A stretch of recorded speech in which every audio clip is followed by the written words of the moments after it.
Yan ang pinakita ng ating unang dalawang celebrity dalagang bukid sa Dukutan Challenge ni Lola.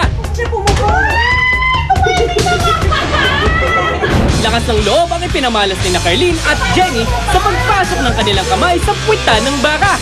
Kaya naman instant 100 points ito para sa kanila.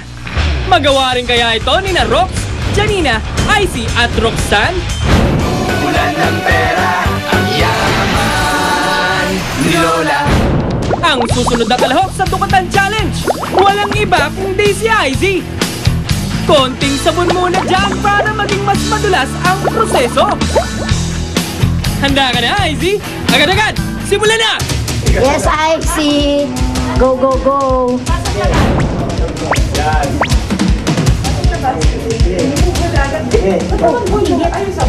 Sobrang init, parang kakaiba. Kakaiba yung pakiramdam. Tsaka, ang daming makakapa sa loob. Pero pagdating dun sa sa bandang gitna, wala na. Siguro dun nakalagay yung mga babies. Eh, walang babies. Ayan, pasok na. Okay na yan. Aba, hanep, effortless! Muusok ko. Iwas-iwas mo sa camera! Kasi yung mga, nauna sa akin, may mga ebs na talaga na lumabas. So, expected ko na yung may mga ebs talaga na lalabas. Yun, okay lang.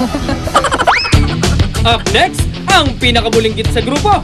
Tingnan nga natin kung matapang rin ang sikmura mo, Rox. Oo, yan.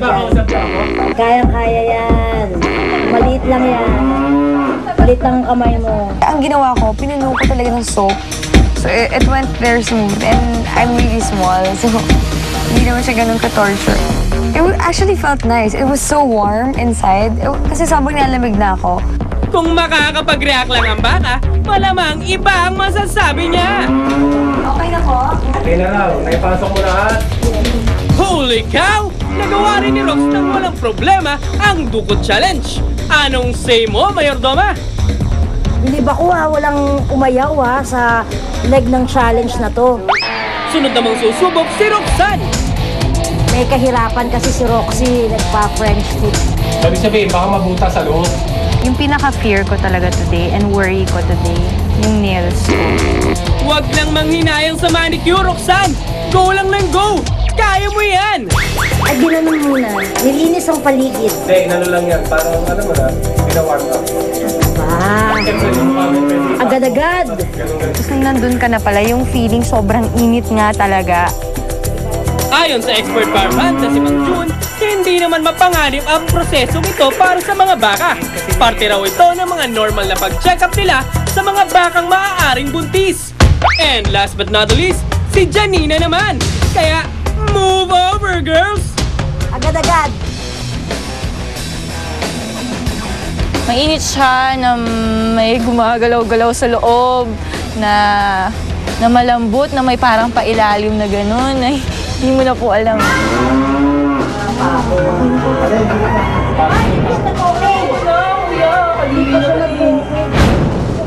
So, paano yung ayaw na yun? Sayang, lamang ka. Baka wala kang points yan dahil hindi mo na pasok. Buta, naipasok mo na ng todo. Tuloy mo na. Pikit mo yung mata mo. Pikit mo lang. Ay, proud ako, nagawa ko lahat yun. Hindi ko po talaga akalain. Ako, hindi ako naglalaba, hindi ako nagpa-plansya. Lahat ng gawain sa bahay namin, hindi ko ginagawa. Tapos dito, nagawa ko lahat yun. My God! Hayop talaga ang fighting spirit ng mga kalahok ni Lola Barbie. Wala sa kanilang umatras sa challenge na ito. Dahil nakumpleto nilang lahat ang kabuuan ng ikatlong challenge, magkakamit ang bawat isa ng 150 points.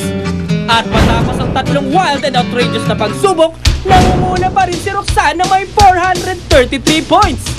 Pero may pagkakataon pa rin makahabol sina Jenny, Janina, Rox, Icy at Carlene. I-sureball lang nila ang last challenge. 100,000 piso ang nakataya, kaya't be ready to get down and dirty. Huling challenge na! Yaman ni Lola.